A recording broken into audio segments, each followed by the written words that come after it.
Yeah.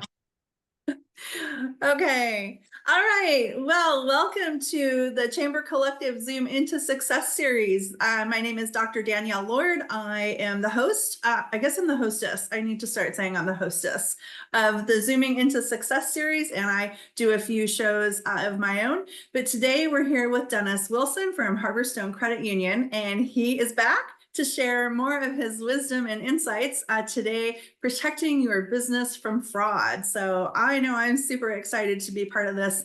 And anytime I just wrote today in my blog, I have the financial acuity of a gnat. And so anytime I can learn from folks who work in the financial sector, I'm always very happy about that. So welcome to those who have joined us, and welcome to those who are going to be hearing this conversation at a later date. And Dennis, I will turn it over to you. And if you could provide just a brief introduction of yourself, that would be fantastic too. All right. Well, good afternoon, everyone. My name is, we're afternoon here by 4 minutes. My name is Dennis Wilson. I'm a senior personal banker with Harborstone Credit Union. In 2022 and 2023, I did serve as a business money management coach for Harborstone, and the Bonnie Lake branch was one of the branches that I worked with. So that's how I got involved here. However, as we know, across the whole South Puget Sound area, people commute, people have businesses in more than one location. So perhaps your business might be one of those where you're commuting from Federal Way over to Bonnie Lake and Sumner area, or you have multiple locations in Bonnie Lake and Sumner and Federal Way and Auburn. So I might be the person that's best to come in to see, or at least one of the people to come in to see here, that our beautiful new Federal Way branch. So today we're going to be talking about business fraud and what people are doing and how to protect your business. So Danielle, I don't know if you're sharing the screen there for me, but if thank you you. Oh my goodness. I got so focused on some of those other things. All right, there we go. That's the perfect slide to be on right there. What we're going to be talking about today, there's two parts, is what are the scammers doing? And scammers are always ahead of the game. So they're always going to find new ways. And what I'm going to cover here isn't exhaustive. There's so many things that they're doing out there. But we're going to, based on the things of what we're going to be talking about here today, what they are doing, what can you do as a business owner to help protect your business against the scammers? So that's where we're going to start. What are the scammers doing? So the first slide we have up here is some of the things they're doing. And essentially, scammers are coming in and they're doing two things. One thing they're always going to be doing is they're going to try to make you think that they are someone that you can trust. And that's called social engineering. If you've seen the TV show Leverage, I love Leverage. You can go and you find it. You can watch it on Amazon Prime. They're the good guys, but a lot of what they're doing is social engineering. They're trying to get you to believe that they are someone that they're really not. Ocean's 11 also works the same way as well. Great movies, fun to watch, but people are saying who they're trying to put out who they're not. And that's what social engineering is. And they might try to do that in person. They might try to do that over the phone, or they'll even try to do it without you even being there. And that's where phishing comes in, where it's just what it sounds like. They're phishing for information. Yeah. And Dennis, Danielle, do you have a question? Yeah, can I jump in? I want to share a personal experience about that social engineering. So I got a call from, it showed up as BECU, who is my credit union. And I answered, was like, oh, that's where my money is. And this very intelligent sounding gentleman on the phone said, oh, good afternoon. I'm calling from the fraud department. And he had me so convinced that he was calling from the fraud department, and I almost got taken.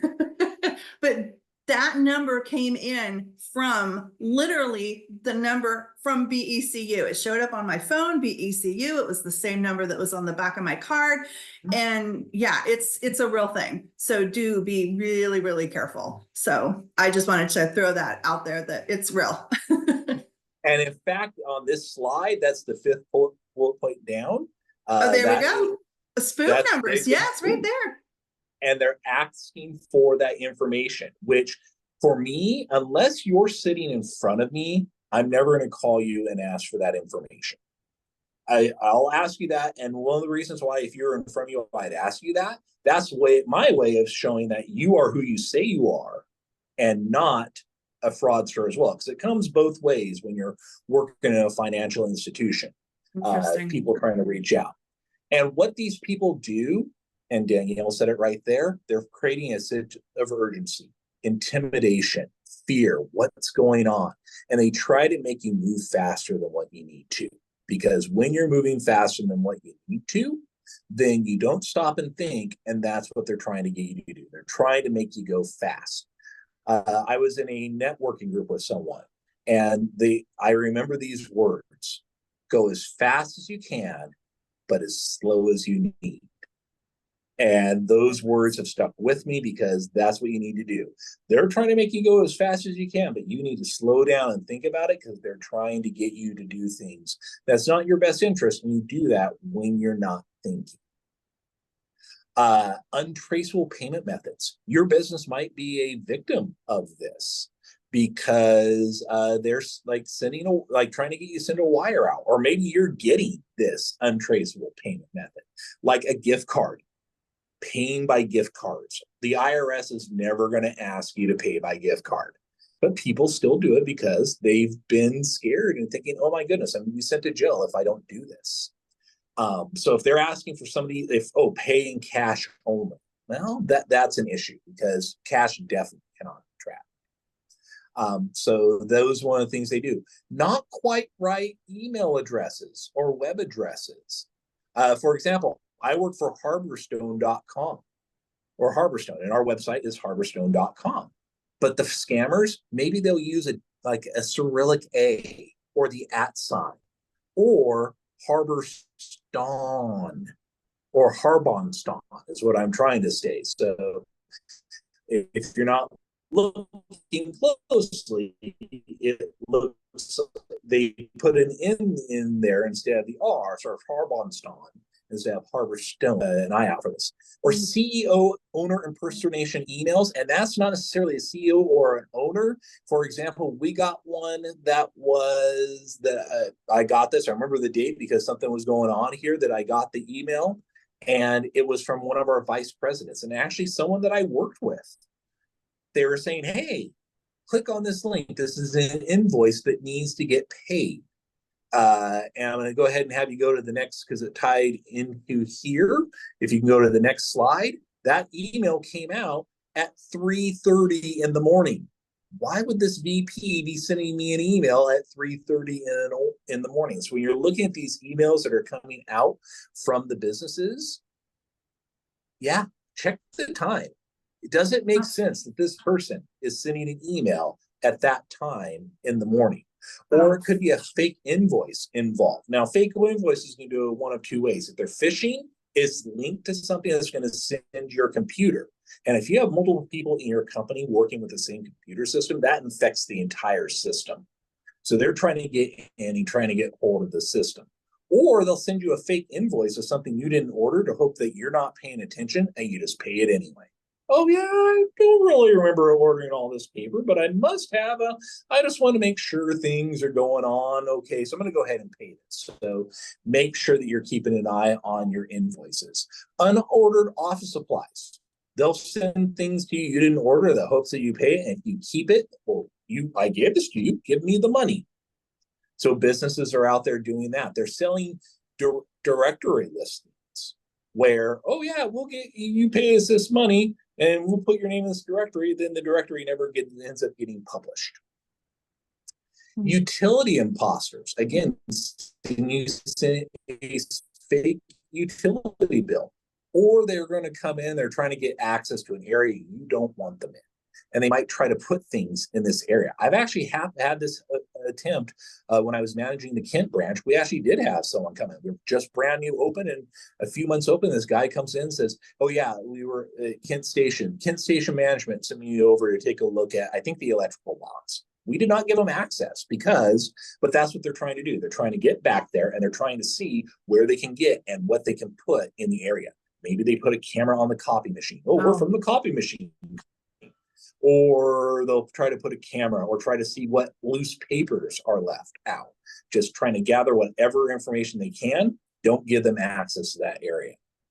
Government imposters. When I say that, oh, you get the phone call. Yes, I'm from the fire department, or I'm from the sheriff's department. And we had a lot of texts coming out, and you see it on the news about people claiming to be with the Good to Go Pass. Oh, you have a bill. I got one. And it says you have a $117 bill, but if you pay $11.70, we'll put this bill. I went to report, delete junk, got it out of my inbox. I knew that was a scam. The government, they're not going to reach out to you via text. They'll send you an email, they'll send you a mail. They're not going to call you on the phone. They're not going to have you pay by gift card. Tech support pop-ups. There's a movie that came out called The Beekeeper. It came out in early 2024. I took my son to see this movie. It's rated R, so I'll give you a heads up on that. So it's pretty violent. There's free language. But what set the guy off was there was a pop-up on the computer that came out.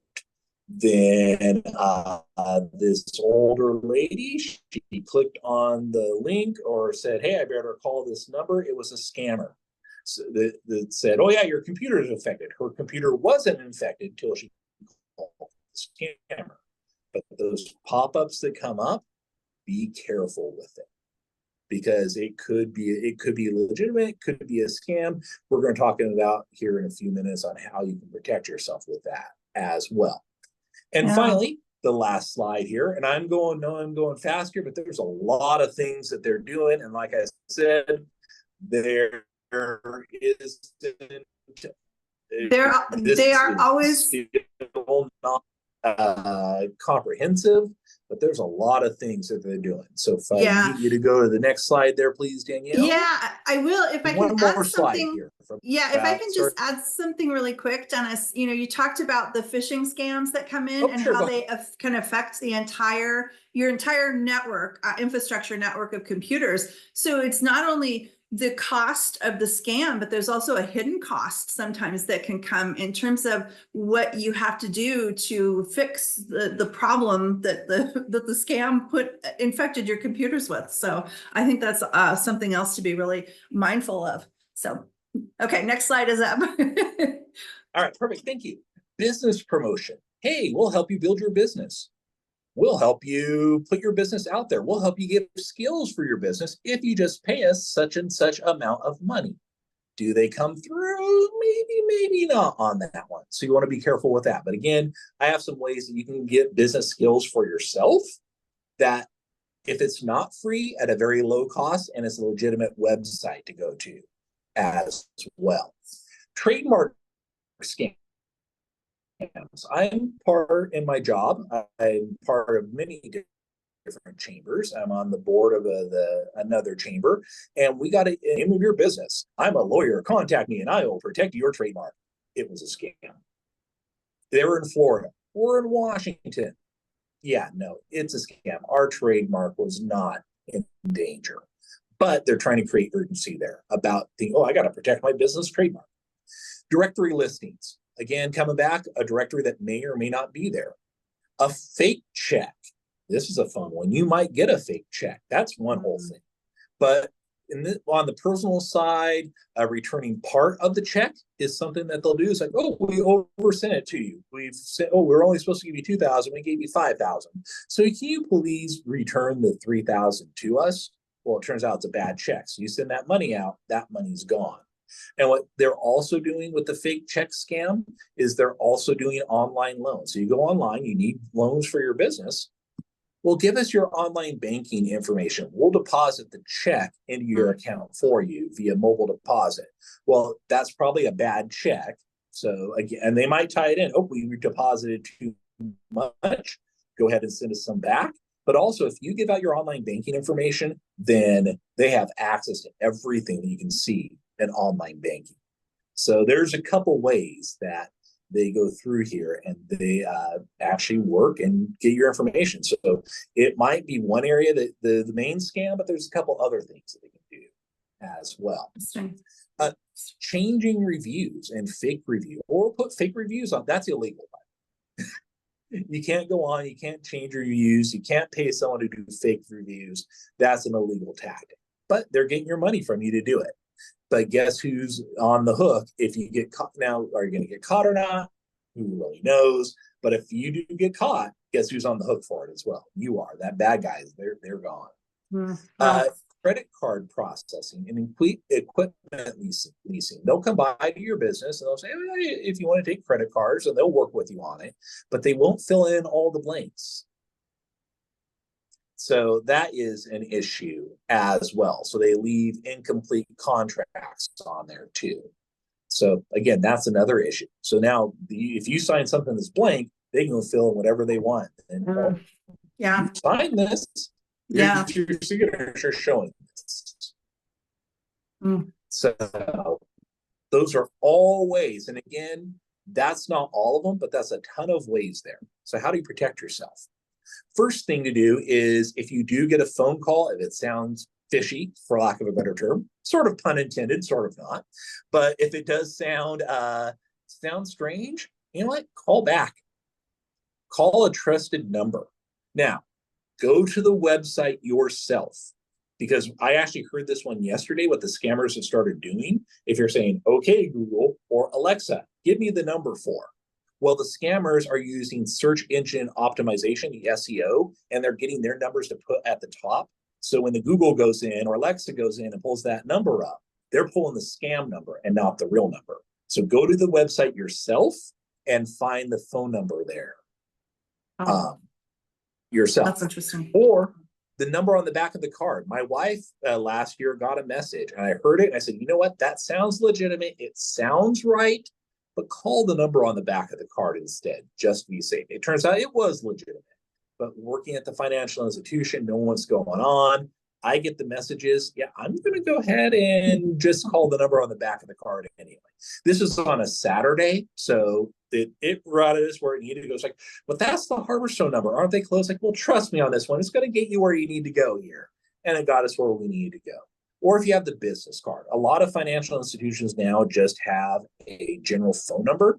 You can call that phone number there and talk to the contact center. But if you have a contact of your trusted banker at the financial institution, call them too. And that's just from the financial institution side. If they say they're from the PSE, Puget Sound Energy, call a trusted number off a bill that you've gotten or that you find online. Don't just trust the number they leave in the message. And knowing that they do this, because when Harborstone calls you, it calls from our general number. They spoof the general number. I always leave a message and I put notes in our system because, yeah, I tell people, if you don't think it's right, call our number. And those notes in the system will tell you, yep, this person is legitimate, who you're talking to. So that's something I do and we do here at Harborstone. So if you don't trust the number, we all know what's going on. Hovering over the link. Oh, it might say harborstone.com, but if you hover over that link, does it really take you to harborstone.com? Not only can they spoof a phone number, they can spoof a link as well.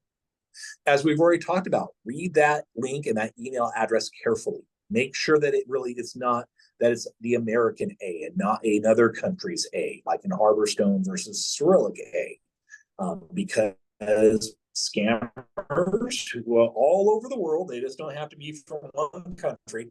They know the trick. They can get their keyboards to do it.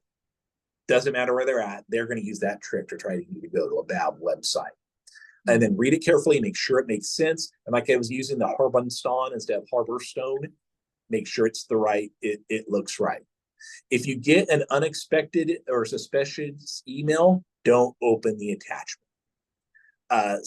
You can actually get your business set up, and I'll talk about that here in a few minutes. You can actually get your business up where it shows you that this is coming from an outside source. We have it set up here, so any emails that come through from the outside and there's an attachment that says, hey, be careful with it, you can do that for your business too, so you're not having people go through and do anything with your link. All right, next slide, please. Do your online research. Go on, search the company out, see what kind of reviews it gets. Also, make sure that that there's a lot of reviews. Oh, they have 5 stars, but they have 1 review.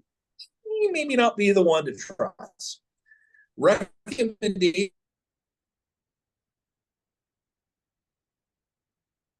chamber, start to trust them. They'll tell you where to go. Your chamber website is going to have a great list of places of where you can go if you're looking for a specific business.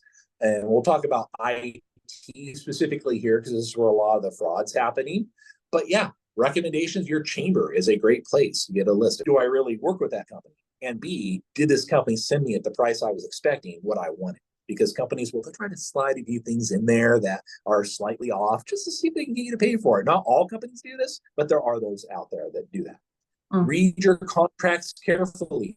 Make sure there's nothing that's not filled in, especially as a notary. When you're a notary, everything needs to be filled in when you're doing your notarization because your signature's on there. That's a great thing. If you're a notary, I'm not going to notarize this if it's not all filled in. So do I really want to sign this contract if everything's not filled in as well? And finally, you should only receive one set of wire instructions. Well, we do wires here. If someone sits in front of me and says, hey, I have a wire, I ask them, is this the only set of instructions that you've gotten? 99.9% of the time, that's true. But there's always that one time. I don't think I've ever heard anyone tell me it's not their only set. But if I've gotten another set, let's sit down. Let's call your title company or your company you're wiring to. Let's verify that this is where they're supposed to go. I have also heard stories where the person called verified company was hacked.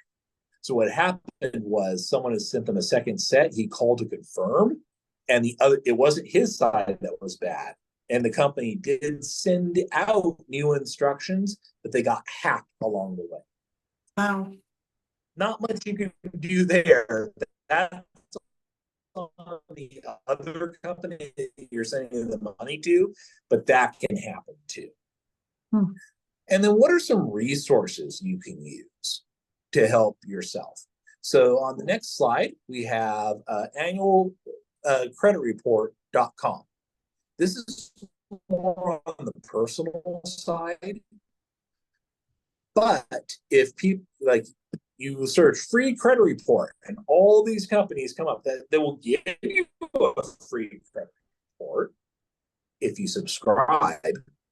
That's sort of a scam too. For $9.95 a month, we'll give you this free on and find it once. Now at annualcreditreport.com, they might charge you if you want the score. They don't give you the score. They just give you what's on the credit report. That's legitimate if they're asking you for if you want the score. But if you're just going on there, hey, I want to make sure that what's on my credit report is accurate and no one's been scamming me, then yep, you do not need to pay a thing on this website. They won't give you the score, but they'll give you everything that's on the credit report, and you can go weekly with all the scams going on. And that started during the pandemic. Now, they're only required to give you one free per year, and they may go back to that. But at this point in time, it's weekly. But you want to go on and check this website, and specifically this website, and seeing what the banner at the top of the page says. If you're looking for help with your business instead of paying people to do it, you can go to score.org.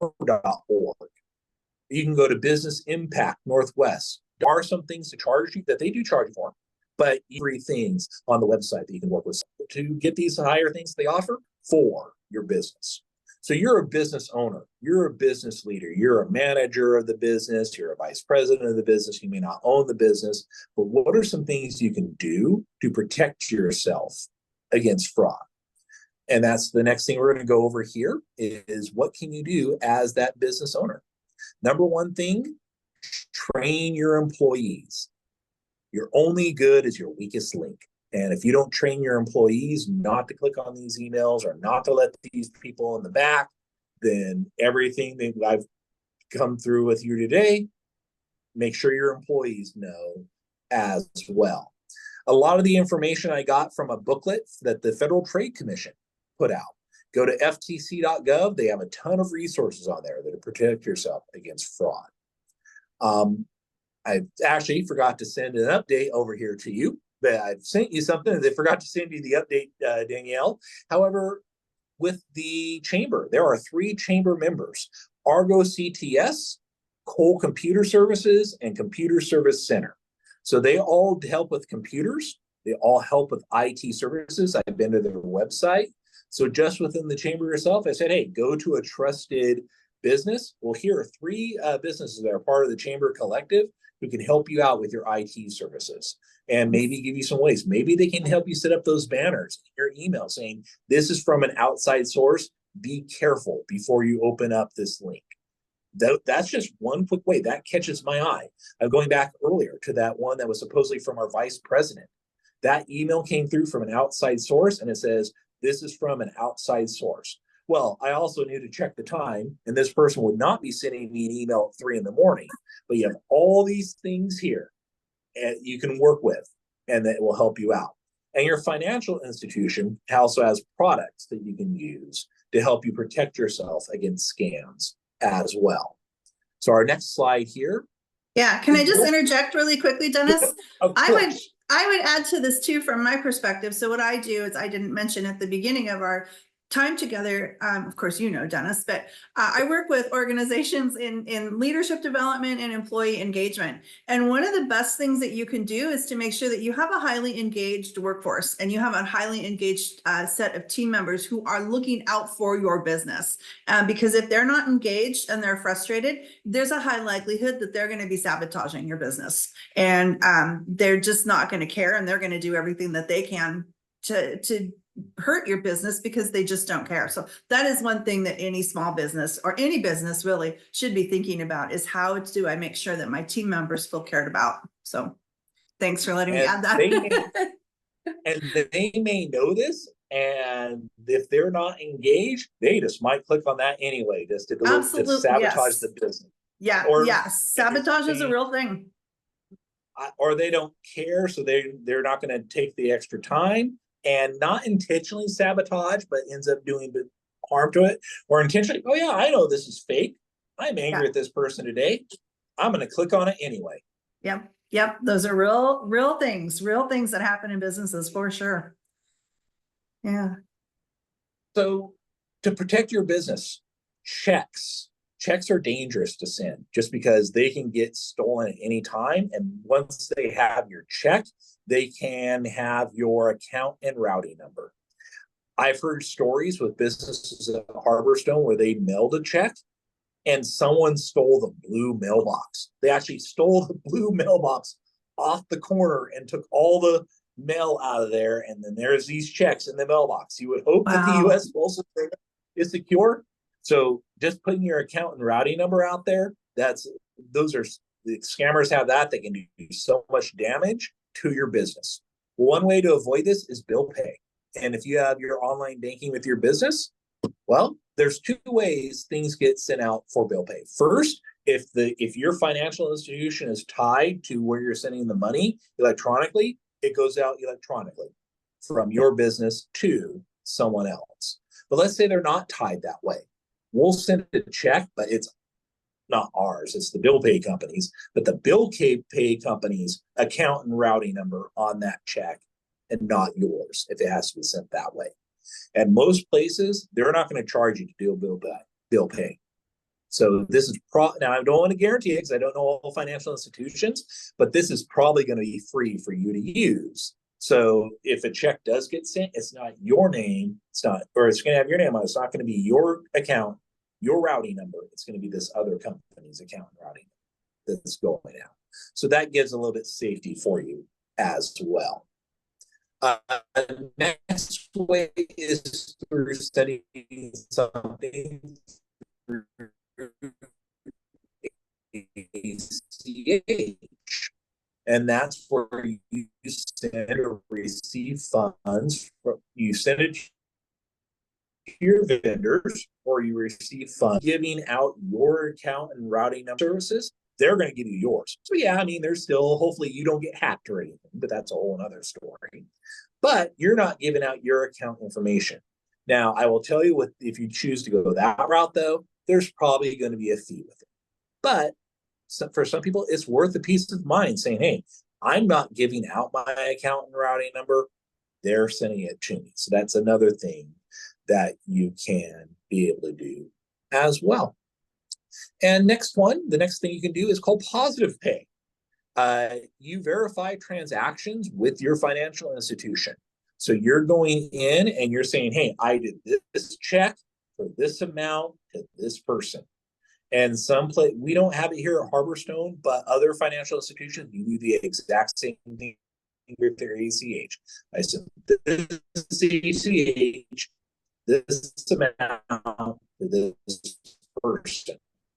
And if what comes back to us doesn't matter, there's three things to know about positive pay. First, it's only as good as the information that you put in. So if you're not updating your register, then it's not going to say it's a bad check or not. So you got to be very diligent about updating that register.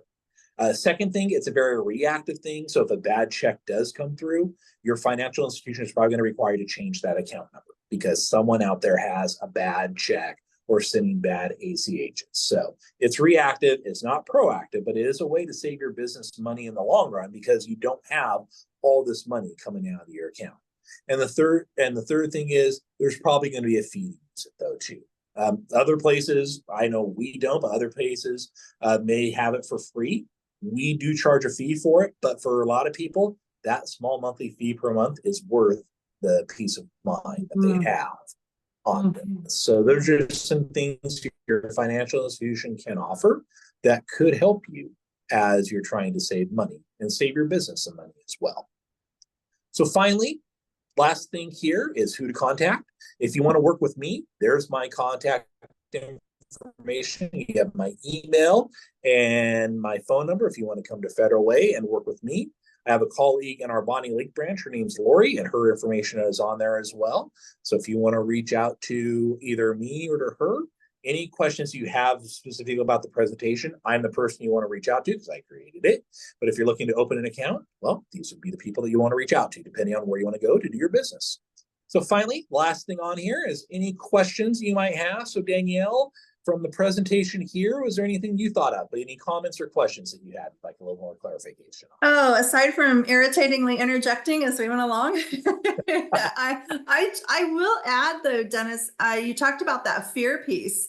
And from the brain perspective, when we go into that space of fear, we're operating from a fight or flight mode, and we're no longer making decisions from our frontal cortex, which is our executive decision-making function. So that is a very real response of, oh my gosh, what is going on? Of course I'm going to cooperate. So that is a very real human reaction. So yeah, just to be cognizant of that if those phone calls or those things do come up, and recognize that that's what the response that your body is naturally going to have, and to take a step back and regain that kind of control over your brain and make those good decisions. So yeah, no. And as you say that, there are scammers out there who are doing it, and they've never done the studies. They just know that this works and that's how they do it. But there will be scammers out there who've done those studies, who've had these upper level education, and they've gone through it and they say, well, there's an easier way to do things. And they will use that knowledge against you because they know it and they know how to apply it too. So yeah, very true. Very true. Yep. We see it. It works. It's real stuff. So, well, that was an awesome presentation, Dennis. And it's always so good to have someone with your skills and background who can walk us through these things, because as you said, they always seem to be one step ahead of us. As frustrating as that is. So it's a good reminder and good to keep up with some of the things that are out there. So when it does happen, we can go back and say, oh, wait, yeah, this might actually be a scam or someone who's intending to do me harm through fraudulent activities. So again, Dennis Wilson from Harborstone Credit Union, thank you so much for sharing your expertise with us today. Again, my name is Dr. Danielle Lord. My business is Archetype Learning Solutions, where I provide leadership leadership development and work with folks around employee engagement. So your employees are working for you and not participating in any of these activities. So, and on behalf of the Bonnie Lake Chamber Collective, we're happy to be here with you today. And again, feel free to reach out to the Chamber Collective or to either Dennis or myself if you've got any follow-up questions. Thank you, Dennis. Always good to see you. And I have to give Dennis a personal plug. I've known Dennis for a long time and really great guy. And Harborstone Credit Union is a great organization as well. So thanks for being with us today, Dennis. All right. We'll see you later. All right.